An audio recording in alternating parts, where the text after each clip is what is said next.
Hi there, my name is Henry Tenby. For those of you that don't know me, I'm a Vancouver born and raised hardcore airline fan, and I've been absolutely obsessed with commercial aviation since officially back to at least the summer of 1967. And I was taken out to the Vancouver airport before the main terminal that we know today was constructed and opened in 1968. The original South Terminal was a facility that was built, I believe, in the late 1940s, although it had earlier been constructed in the 1930s and was added to over the periods of the 1930s and 1940s. But by the 1960s, it was maxing out on capacity and a new facility was needed. But when I was in my, pre-10 years, up until 1968, I was going out to this airport. My grandmother was taking me to the observation deck, and I was loving spending time on the deck viewing the airliners of the day, including, of course, Air Canada's Viscounts, Vanguards, Douglas DC-8s, and Canadian Pacific DC-8s and PW aircraft, and the other aircraft that passed through the airport at the time. Today, I'm still a hardcore airline fan. I collect aircraft display models. I'm a buyer and seller of aircraft display models. If you have any models that you'd like to sell, send me an email to henrytenby@gmail.com. But I'm also an aviation historian, and that involves collecting and looking for and preserving old airline movies and old airline slides and photographs. If you have an aircraft slide collection that you'd like to dispose of or sell or get rid of, I'd love to hear from you. Please feel free to contact me at my email address, which is shown on the screen. That's henrytenby@gmail.com. I look forward to hearing from you about your slide collection. So what I'm going to share with you today is a collection of images, color images that were taken at YVR at the South Terminal back in the summer of 1960. And it's very rare to find images taken at the old Vancouver airport back in the early 60s, late 1950s. They're just so few and far between. So when I do find them, I like to share them, and I hope you'll find this video of interest. We go back to May of 1960. This is the airport terminal from the passenger drop-off zone. It almost looks identical to today, 2021, 60 years later. Of course, the change is the cars there from the 1950s. We can see the Trans-Canada Airlines logo between the two doors there on the left side of the building. And in the background on the far right-hand side is the Pacific Western Airlines and Canadian Pacific Airlines terminal. So there was it was a roundabout drop-off area there. Cars would pull in. They'd first approach the Pacific Western Canadian terminal and then come around to the TCA terminal, which we see here with the doors open. And then we back up our view to the roundabout. Again, it's still there. It's still pretty much identical to the way it is today in terms of road infrastructure and layout. But keen observers will note the control tower that's popping its head above the Trans-Canada Airlines terminal building there, center left. It's incredible, really, how the decades have gone by and how this scene is almost largely unchanged in the 60 years since these pictures were taken. And to put things into reference, the woman, the mother, that center frame, she would be in her 30s when this picture is taken, which would put her into her early 90s today, and the little child that's standing by her side would be in her 60s. So it's incredible how the years go by. And look at those cars. The terminal building has, I'm not sure what type it is, but there's a lovely convertible parked at the front. And here's an absolutely fantastic view. It's a nice reference image of the Canadian Pacific Airlines and Pacific Western Airlines passenger drop-off zone and terminal building, which of course was also where Qantas operated from. It's amazing to see the fabulous cars parked in front and the cafeteria, the small cafeteria that was on the left-hand side of the entrance. Unfortunately, I'm not an expert on cars, but I do know these are beautiful cars from the 1950s.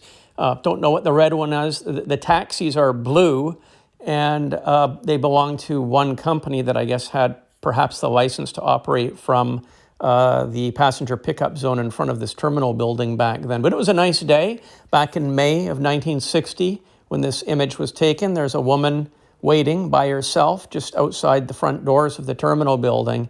And if you pay attention, you can see the signs of the airlines for Canadian Pacific, Pacific Western, and Qantas just under the awning. And here is a very lovely close-up view of the entrance. You can see the restaurant, and it had its own entrance on the left-hand side. The center sign on the awning, it says Canadian Pacific Airlines. There's a glass windowed area there, so that might be a CPA ticket area, or perhaps that's a ticket sales, I'm guessing. That's probably making more sense. It's a ticket sales area. And then on the right-hand side, the awning sign says Qantas. So, and again, there's a lovely woman there that's standing there with her purse and hat.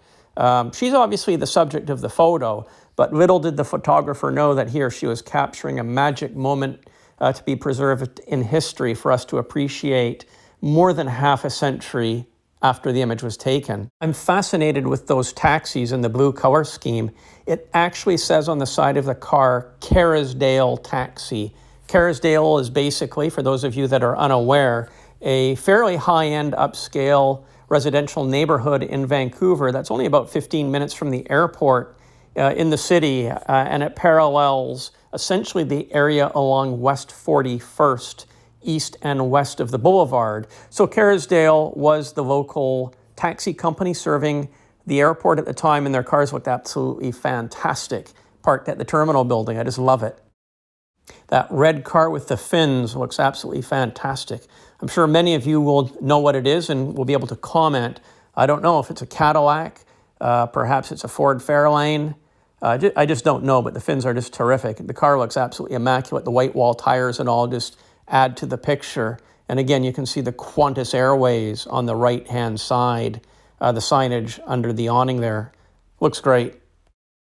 For decades, or in my case, almost a lifetime, I've always been curious as to what it looked like inside that terminal building. I have never seen videos, movies, photographs in black and white nor in color as to what it looked like when you walked through those glass doors into the terminal building.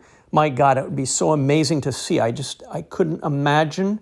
It would be like a time machine to see what people saw when they walked in those doors back in May of 1960. And I'm going to show you what it looks like right this very second. Well, my goodness, here it is. This is the most amazing image. It is absolutely an unbelievable golden fleece image for me. I never thought that I would see such an image, let alone in color. This is taken as somebody walked through the glass doors into the main reception area of the Canadian Pacific Airlines terminal building at Vancouver in May of 1960. We can see to the right-hand side was the Canadian Pacific Airlines passenger check-in desk. It's very, very cool. We can see people lined up there or standing against the counter waiting to be served. There are flights that are listed on the flight arrival and departure board. Unfortunately, the image just isn't clear enough for me to make out the specifics of those flights. But my God, it would be amazing to know where those flights were going. It would just be incredible. We can see there's a young girl standing in the red dress and another younger girl in the center. So those are probably their fathers that they're with, and some of the men are wearing top hats. And if you look through the glass doors on the left-hand side of the frame, there is an overhang. Well, what I can tell you is that overhang is the observation deck, which wrapped around from the Air Canada, Trans-Canada Airlines side of the building all the way to the Canadian Pacific side. So that's observation deck above. And as we can very clearly see, there were glass doors that opened from this central area that accessed the ramp. Now, I don't know if passengers boarded through those doors, but I do know that there was direct access from this central area onto the apron. Maybe passengers were sent to another room or holding area where they boarded the aircraft. I just don't know. But no matter how you slice it, this is truly an historic time travel image, which is something that is totally unique. We now go over to the Trans-Canada Airlines observation deck. This is the TCA terminal building, which is the present-day South Terminal building, and this observation deck is the same observation deck, which is essentially hollowed ground for me. My grandmother brought me to this obs deck to watch the aircraft in the summer of '67 when I was 3 years old. My mom at the time was just about ready to deliver my sister. She was pregnant with my sister, and my mother needed a break from me, so my grandmother would take me out to the airport, out to this very observation deck to spend time. And from these visits, I became obsessed with aviation. I became an absolute lover of Air Canada and Canadian Pacific Airlines, and aircraft like the Viscounts and Vanguards that I saw here at Vancouver from this very observation deck have formed a lifelong bond to aviation and this aspect of airline history for me. So this is hollowed ground for me.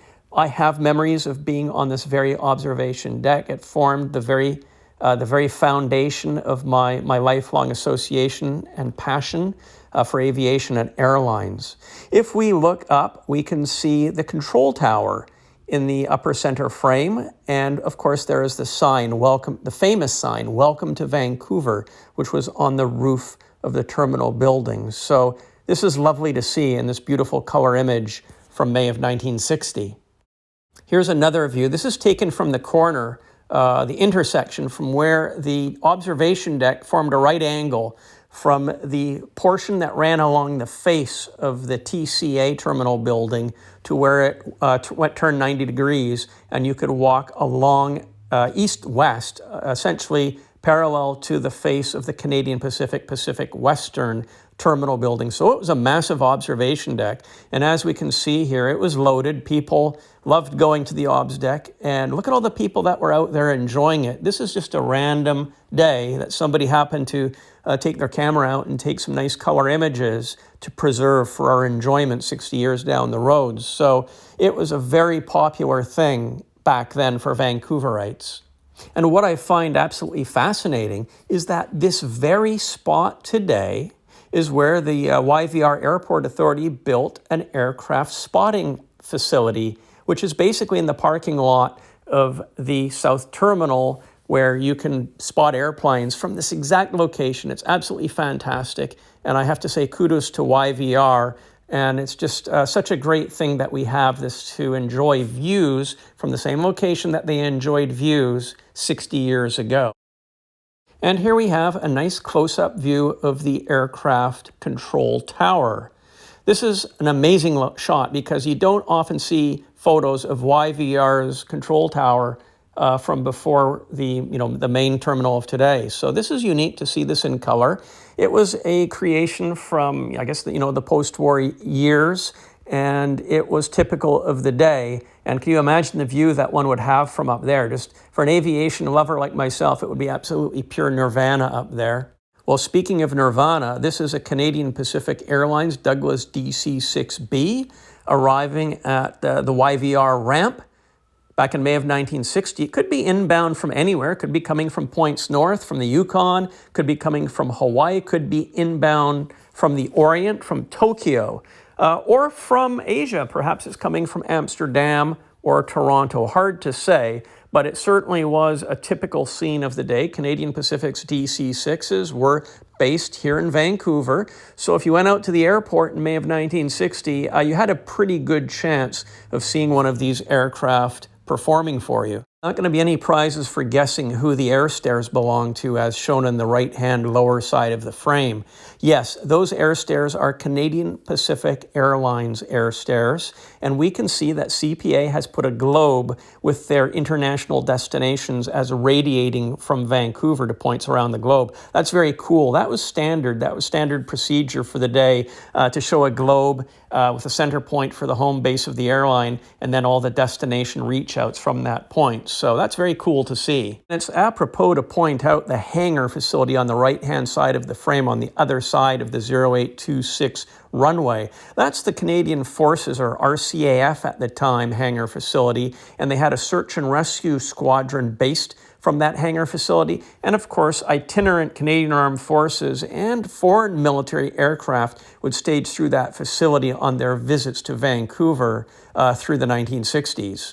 From my earlier video on air shows and open days at YVR, we know that United Airlines has maintained a presence at YVR with scheduled service since the very first early days that the airport was open for passenger operations. So by 1959, the airline had already been operating out of YVR for at least 20 years. And here we have the typical equipment of the day. It was essentially pre-jet age. The jets were just about coming in with Pan Am, the early 707s and DC-8s, but the frontline passenger equipment of the day was still piston pounders. And this is a United Airlines DC-6A that is seen being positioned onto her parking stand. It's not quite visible, but there is a marshaller in the far right-hand lower side of the screen, and he's positioning the DC-6 in. It's probably inbound from Seattle. United Airlines used to run a service up and down the U.S. West Coast that connected Vancouver with points to south to Seattle, Portland, San Francisco, Los Angeles, etc. And it was very popular for Vancouverites of the day that were traveling to the U.S. and points beyond on the United Airlines system. This particular image was taken from the observation deck, either right at the intersection of the two obs decks or from the observation deck that was actually in front of the Canadian Pacific Airlines terminal building. So this ramp exists today. If you park in the parking lot, that is to the north of the South Terminal, the present-day South Terminal, and you're in the aircraft spotting location that exists today. The ramp that you're looking at is this very ramp. Meanwhile, back at the observation deck from the Trans-Canada Airlines terminal building, this is the view looking directly to the west, out towards the ocean. So again, this ramp completely exists today. There's now an FBO essentially by the nose of the TCA North Star. So the TCA North Stars were basically coming to the end of their operational life in May of 1960. They'd already been in service for almost coming up on 15 years. They were introduced shortly after the war, and TCA operated them on their medium and long-haul services. But by the time they came to the end of their service life, they were still being operated primarily on Trans-Canada milk run services, and they were the lower fare option if you wanted to fly from point to point. I believe if you wanted to go on the DC-8, which was introduced to service in 1960, it would cost more. You could do it, but if you wanted a cheaper fare, you could opt to fly on the North Star or the Connie. The Connie operated out of Toronto. I believe it might have been a nonstop service, but the DC-4M2 North Star was more of a milk run service, so you did have your pick. And here it is. You can see it's just being brought into position to operate a flight. Canadian Pacific Airlines of Vancouver operated a fleet of 6 Bristol Britannias, or commonly referred to as Whispering Giants, which were in service between 1958 and 1965. They were registered CFCZA, B, C, D, W, and X-ray. The Bristol Britannias operated Canadian Pacific's long-haul services in the late 1950s, primarily across the pond to Amsterdam and across the Pacific down to Tokyo via Honolulu. The Canadian Pacific Bristol Britannias were sold to second-tier operators, but here we have a lovely picture of a woman who's center frame and subject of the image as she's boarding her flight. And look at those people going up the air stairs. How magic it was to be flying on a Bristol Britannia in May of 1960. Fantastic. Well, here's another view from the obs deck of a little girl clinging to the fence there, viewing possibly it was her mother that was boarding the aircraft.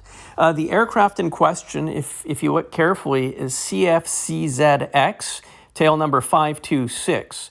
This particular Britannia was sold in 1965 to Caledonian Airways as GATMA, and was seen here in that magical day of May of 1960.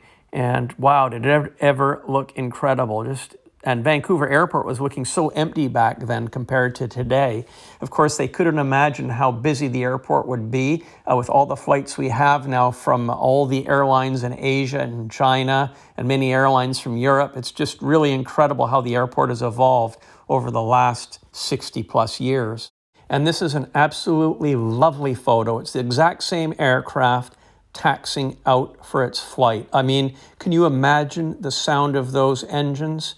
It would be incredible to be able to witness that. Those of us that are old enough and with minds that are sharp enough to remember what this aircraft sounded like from 60 years ago, wow, what memories those would be. These images are magic. These images mean so much to me. I hope you are enjoying them as much as me. And if you ever have such images, if you know anybody that has images like these, please let me know, as I would love to preserve them for videos in the future so that other people can enjoy them as much as we're enjoying them now. Isn't this wonderful? Now, this image is deteriorated a little bit, unfortunately, and I have not been able to restore the marks, but it is so historically significant, I couldn't not include it in this video. What we have is the view across the apron, the present-day South Terminal apron, as seen from the observation deck on the face of the Trans-Canada Airlines terminal building. Passengers are boarding their TCA Connie, almost for certain bound for Toronto. The aircraft in question is CFTGH Hotel. It was a 1049 that was delivered to TCA in 1954 and was actually retired along with most of the Connie fleet in 1962. This particular airplane was traded into Douglas for Douglas DC-8 jets. TCA operated a fleet of 14 Super Connies between 1954, with the very final examples, the last 3 being retired in 1963, and they too were traded into Douglas for Douglas DC-8 jetliners. Keen observers will recognize the Okanagan helicopter's hangar that is situated center frame behind the Constellation. That hangar remained there for many decades, well into the 1980s. So the view to the Connie is actually looking due south. Behind the Okanagan hangar is the river. Here we have the follow-on shot. This is the exact same aircraft, the same Connie, now with the passengers boarded, taxiing out for departure. It's taken on the ramp that is the present-day spotting ramp at the South Terminal. So the aircraft is heading on the taxiway in front of the Canadian Pacific passenger boarding and gate areas out to the runway 26. Today's 26 left for departure. The Connie is looking absolutely fantastic. It is heading most likely direct from Vancouver to Toronto. The neat thing is that back in May of 1960, if you were an airline fan or a Connie freak, you still had another 2.5 to 3 years to get the Connies in your logbook. It was not immediate that the Connies and the North Stars were retired after the Turbine Vanguards and DC-8 jetliners were delivered to TCA. There was a transition period of a few years. While we're on the subject of turbine equipment and Vanguards, Trans-Canada Airlines Vanguard CFTKB was demonstrated to the public, for the public, at the SBAC Farnborough Air Show in September of 1960. Here we have an absolutely fabulous shot of the aircraft touching down on the Farnborough runway for the spectators. The aircraft was put through its paces, and the Vickers Aircraft Company wanted to demonstrate to the public that this was a very viable contender to the new jets that were coming onto the scene in the form of the Comet, the DC-8, the VC-10, and the 707 jetliner. Some 22 Vanguards were delivered by Vickers to Trans-Canada Airlines between 1960 and 1964. This is another shot of CFTKB during the open house that was held at Farnborough. So people could actually go on board the aircraft, go inside and tour the aircraft to see how luxurious and comfortable it was and how spacious it was compared to other aircraft of the day. And as we can see from this image, it was certainly a very popular aircraft, and it looked absolutely fantastic in the Trans-Canada Airlines scheme. And this is the starboard side view of the aircraft at the SBAC Farnborough Air Show, September of 1960. As we can see, almost all the pictures that were taken of the Vanguard involved lots of people showing interest in inspecting the aircraft of the day. It was absolutely a highlight. The very first Vanguard to be delivered to Trans-Canada Airlines was actually CFTKD, which was delivered in 1960, around the same time or just after the very first Douglas DC-8 went into service. It was delayed because the Vanguards were supposed to be delivered several months, I believe almost a year before the first delivery actually took place. But when they were delivered, they were very popular, and here we have an absolutely fantastic view of TCA Vanguard on the Vancouver apron in 1960. It looks absolutely fantastic. This view is taken from the Flying Club, or the general aviation area, that was on the other side of the main Trans-Canada Airlines ramp. And we can see the observation deck and how it formed a right angle on the far left-hand side of the screen and went around the corner towards the Canadian Pacific Terminal building. This was also an early image. We have a Trans-Canada Airlines Viscount with its big brother, the Vanguard, parked in front of the TCA hangar, and these aircraft remained in service through the early 1970s. As we know, the Vanguards were retired in 1972, the last being cargo examples, while the Viscounts remained in service until May of 1974. And here's a nose-on view showing the airport terminal building on the right-hand side. You can see how the observation deck was a separate structure that was basically built to parallel the face of the TCA terminal building, and how it wrapped around to the right towards the Canadian Pacific terminal building as well. All good things must come to an end, and as we approach the end of our May and summer 1960 tour of YVR, we've saved the jets for the last. Here we have a TCA DC-8 on the TCA ramp at YVR. TCA's first DC-8 order comprised of 11 of the short DC-8 40 series, 41s and 42s, and 6 of those DC-8 40s were actually delivered in 1960, whereas only 1 Vanguard was delivered in 1960. So believe it or not, your chances of getting a DC-8 flight in 1960 were a lot better than getting a Vanguard flight. But that, of course, changed as more Vanguards were delivered between 1962 and 1964. This is incredible. I actually have a Trans-Canada Airlines schedule from the summer of 1960, which is exactly when these photographs were taken. So I'm going to show you where you could actually fly from Vancouver in 1960. As you can see, this schedule is effective June the 15th, 1960. And the easiest thing for us to look at is the quick reference westbound schedule. So we've got a number of aircraft types, and we look at the ones that actually finish in Vancouver. So you could have taken, this is V for Viscount. There was a Viscount that departed Toronto. It flew to Windsor, Port Arthur, Winnipeg, Regina, Calgary to Vancouver. Then there was a jetliner service, DC-8, as we can see there, and it departed Montreal at 7 o'clock in the morning, flew to Toronto, and then direct to Vancouver. We also had a Super Connie service, that's SC, that stands for Super Connie, and that left Montreal at 7:30 in the morning, flew to Toronto, and then Toronto to Edmonton to Vancouver.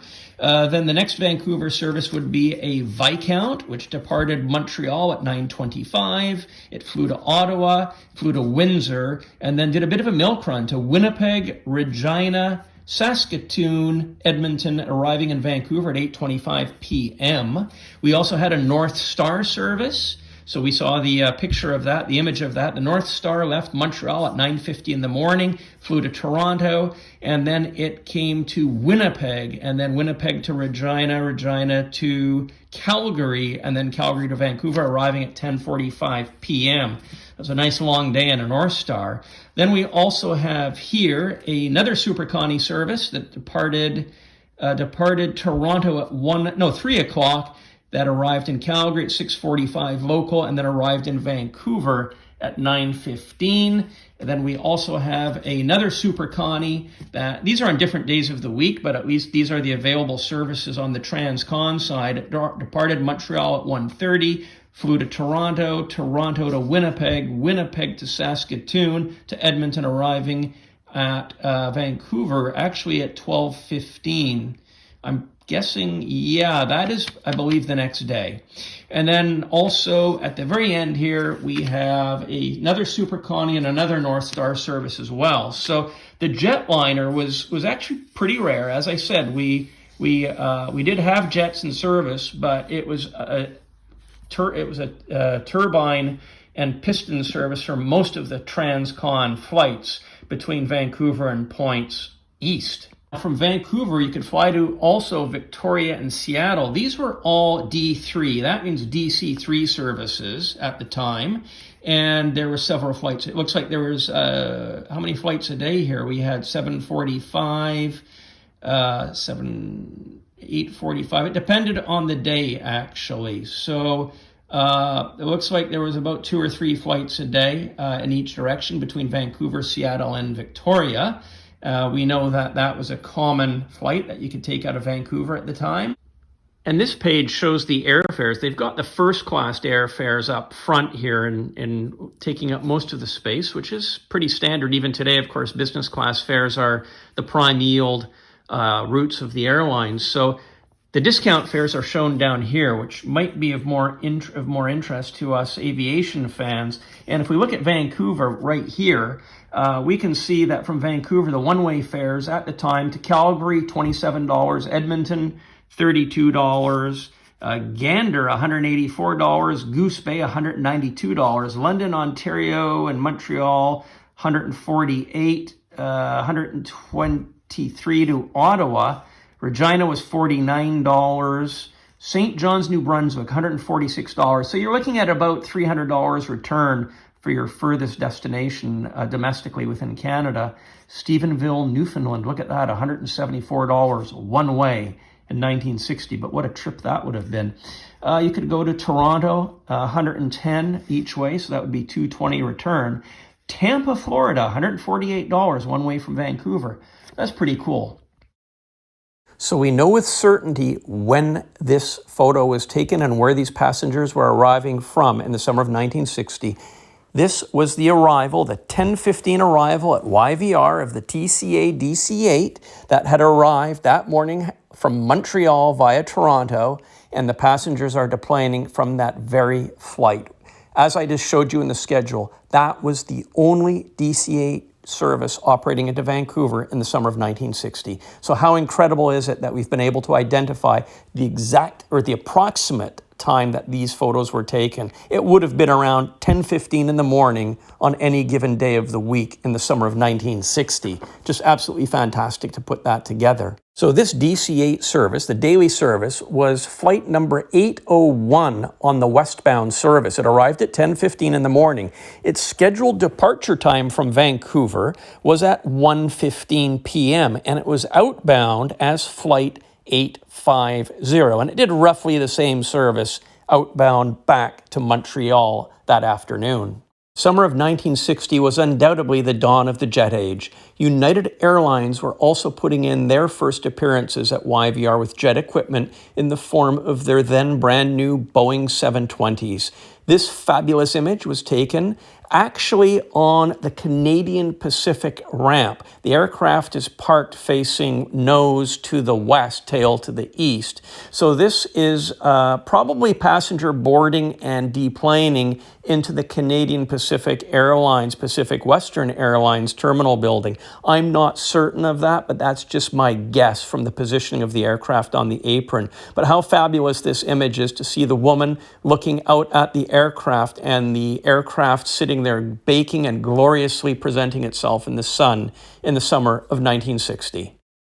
If you like this video, please click the thumbs up below. That would be awesome. Thank you very much. Also, please don't hesitate to leave a comment. I'd love to see that.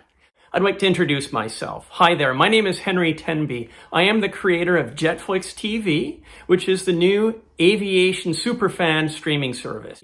And there's other amazing classic airline videos that you might find interesting as well. If you'd like to try JetFlix TV, I have a couple of suggestions for you.